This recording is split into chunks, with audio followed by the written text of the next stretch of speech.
मेरे अन्नदाता भाइयों और बहनों, आप सभी के लिए एक महत्वपूर्ण और भरोसा दिलाने वाली सूचना सामने आई है, क्योंकि देश का वार्षिक बजट अब आधिकारिक रूप से पारित हो चुका है और इसी के साथ किसान सम्मान निधि योजना की 22वीं किस्त जारी करने के लिए पूरी राशि को स्वीकृति भी मिल गई है, जिसका इंतजार लाखों किसान परिवार लंबे समय से कर रहे थे और जिसके बारे में लगातार चर्चा चल रही थी। अब उस किस्त को जारी करने की निर्धारित तिथि भी तय कर दी गई है। इसलिए यह जानकारी आपके लिए बेहद जरूरी है, क्योंकि यह सीधे तौर पर आपके बैंक खाते में आने वाली सहायता राशि आपके अधिकार और आपकी आर्थिक सुरक्षा से जुड़ी हुई है। जब भी केंद्र सरकार बजट तैयार करती है तो वह केवल खर्च और आय का साधारण लेखा जोखा नहीं होता, बल्कि उसमें यह स्पष्ट किया जाता है कि आने वाले समय में किन क्षेत्रों को प्राथमिकता दी जाएगी। और इस बार कृषि क्षेत्र तथा किसानों के कल्याण को विशेष महत्व दिया गया है, जिसका सीधा संकेत यह है कि सरकार ने पहले से ही यह सुनिश्चित कर लिया था कि किसानों को मिलने वाली आर्थिक सहायता में किसी प्रकार की देरी न हो। बजट को अंतिम मंजूरी मिलते ही संबंधित विभागों को निर्देश जारी कर दिए गए और किसान सम्मान निधि की 22वीं किस्त के लिए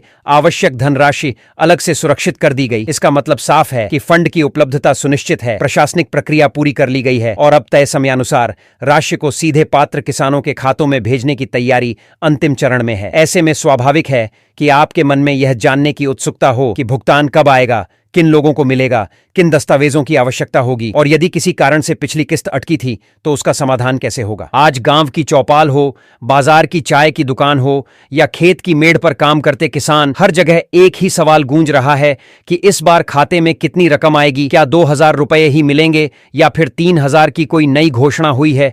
क्या सरकार ने बजट में कोई अतिरिक्त बोनस जोड़ दिया है और क्या 22वीं किस्त में राशि बढ़ाकर किसानों को अतिरिक्त राहत दी जाएगी? भाइयों और बहनों, मैं पूरी जिम्मेदारी के साथ साफ और स्पष्ट शब्दों में कहना चाहता हूं कि इस योजना के तहत प्रति किस्त निर्धारित राशि 2000 रुपये ही है और 22वीं किस्त में भी पात्र किसानों को 2000 रुपये ही उनके बैंक खातों में भेजे जाएंगे। 3000 या किसी अतिरिक्त बोनस की जो भी बातें चल रही हैं वे केवल अफवाहें हैं और आपको ऐसे दावों से सावधान रहने की आवश्यकता है, क्योंकि अंतिम और मान्य जानकारी वही होती है जो आधिकारिक रूप से घोषित की जाती है। अब बात करते हैं उस दूसरे अहम सवाल की जो हर किसान के मन में है कि आखिर यह राशि किन लोगों को मिलेगी। तो यह लाभ केवल उन्हीं किसानों को प्राप्त होगा जिनका नाम लाभार्थी सूची में सक्रिय स्थिति में दर्ज है, जिनकी ईकेवाईसी प्रक्रिया पूरी हो चुकी है, जिनका बैंक खाता आधार से सही तरीके से लिंक है और जिनके सभी दस्तावेज सत्यापन के दौरान सही पाए गए हैं। यदि किसी कारण से आपके बैंक खाते में तकनीकी समस्या है, आधार से लिंकिंग पूरी नहीं हुई है, खाता निष्क्रिय है या व्यक्तिगत विवरण में कोई गलती दर्ज है तो भुगतान रुक सकता है। इसलिए बार बार यह आग्रह किया जा रहा है कि आप अपना स्टेटस स्वयं जांच लें और आवश्यक सुधार समय रहते करवा लें। इस बार सरकार द्वारा विशेष सत्यापन अभियान भी चलाया गया है, जिसके तहत कई स्थानों पर अपात्र लाभार्थियों के नाम सूची से हटाए गए हैं, ताकि योजना का लाभ केवल वास्तविक और पात्र किसानों तक ही पहुंचे और किसी भी प्रकार की गड़बड़ी या फर्जीवाड़े की संभावना समाप्त की जा सके। इस चरण में लगभग 9000 किसानों के बैंक खातों में 22वीं किस्त की राशि स्थानांतरित किए जाने की प्रक्रिया निर्धारित की गई है। हालांकि यह आंकड़ा स्थायी नहीं होता, बल्कि सत्यापन और रिकॉर्ड अपडेट के अनुसार समय समय पर बदलता रहता है। इसलिए यदि आपने हाल ही में अपने दस्तावेजों में सुधार कराया है, ईकेवाईसी पूरा किया है या बैंक संबंधी जानकारी अपडेट करवाई है तो घबराने के बजाय थोड़ा धैर्य रखें, क्योंकि जैसे ही आपकी जानकारी पूरी तरह सत्यापित होकर सिस्टम में सक्रिय हो जाएगी, आपका नाम भी लाभार्थियों की सूची में शामिल किया जा सकता है। साथियों, यह समझना भी बेहद जरूरी है कि यह राशि किस प्रकार आपके पास पहुंचेगी। तो स्पष्ट कर दें कि भुगतान सीधे डीबीटी यानी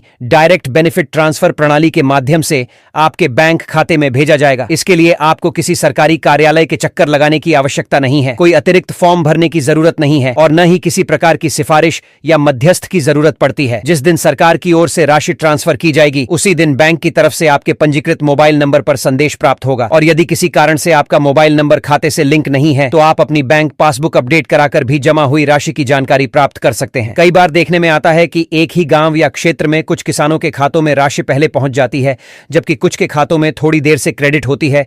इसका कारण बैंकिंग प्रणाली का चरणबद्ध ट्रांसफर होता है, जिसमें भुगतान एक साथ नहीं बल्कि अलग अलग समय पर संसाधित किया जाता है। किसी के खाते में सुबह राशि दर्ज होती है, किसी के खाते में दोपहर तक पहुंचती है और कुछ मामलों में शाम तक क्रेडिट दिखाई देता है। इसलिए यदि आपके आसपास किसी अन्य किसान के खाते में पहले पैसा आ जाए तो चिंतित होने की आवश्यकता नहीं है, क्योंकि प्रक्रिया क्रमवार चलती है। भले ही 2000 रुपये की यह राशि पहली नजर में छोटी प्रतीत हो, लेकिन खेती के मौसम में बीज, खाद, डीजल या अन्य आवश्यक खर्चों के लिए यही सहायता समय पर बड़ी राहत साबित होती है और छोटे खर्चों को संभालने में महत्वपूर्ण भूमिका निभाती है। यह सहायता राशि बीज खरीदने, खाद लेने, कीटनाशक दवाइयों की व्यवस्था करने, खेत की जुताई जैसे छोटे लेकिन जरूरी कृषि कार्यों के खर्च को संभालने में सीधी मदद देती है। और इसी उद्देश्य से यह योजना बनाई गई है ताकि छोटे और सीमांत किसान आर्थिक रूप से कमजोर न पड़ें और खेती का काम किसी भी वजह से बाधित न हो। सरकार की मंशा साफ है कि खेती की प्रक्रिया बिना रुकावट चलती रहे और किसानों को समय पर सहयोग मिलता रहे। साथियों, मैं आप सभी से विशेष आग्रह करना चाहता हूं कि किसी भी तरह की भ्रामक या गलत सूचना पर भरोसा न करें। यदि कोई व्यक्ति आपसे यह कहे कि पैसे जल्दी दिलवाने, नाम जोड़ने या किस्त जारी कराने के बदले कोई शुल्क देना पड़ेगा, तो तुरंत सतर्क हो जाएं, क्योंकि यह राशि सीधे आपके बैंक खाते में डीबीटी प्रणाली के माध्यम से भेजी जाती है। इसमें किसी बिचौलिए, दलाल या सिफारिश की कोई भूमिका नहीं होती। यह आपका वैधानिक अधिकार है, किसी का उपकार नहीं। अब सबसे महत्वपूर्ण जानकारी जिसको लेकर आप लगातार सवाल कर रहे हैं कि अंतिम तिथि क्या है, किस दिन भुगतान होगा और मोबाइल पर संदेश कब प्राप्त होगा। तो तय कार्यक्रम के अनुसार 22वीं किस्त की 2000 रुपए की राशि 28 फरवरी को पात्र किसानों के बैंक खातों में स्थानांतरित की जाएगी। 28 फरवरी वह निर्धारित दिन है जब आपके खाते में 2000 रुपए की एंट्री दर्ज होगी और उसी दिन बैंक की ओर से आपके पंजीकृत मोबाइल नंबर पर संदेश भी प्राप्त होगा। इसलिए अभी से सुनिश्चित कर लें कि आपके सभी दस्तावेज सही हैं, ई-केवाईसी पूर्ण है, बैंक खाता सक्रिय है और आधार लिंक की स्थिति ठीक है, ताकि भुगतान में किसी प्रकार की रुकावट न आए। निश्चिंत रहिए, निर्धारित तिथि पर राशि आपके खाते में भेजी जाएगी, क्योंकि किसान का सम्मान ही राष्ट्र की शक्ति है और किसान की मजबूती ही देश की प्रगति की आधारशिला है। हमारे संकल्प का केंद्र किसान है और यही हमारी प्रतिबद्धता है। जुड़े रहिए और आधिकारिक सूचनाओं पर ही विश्वास रखें।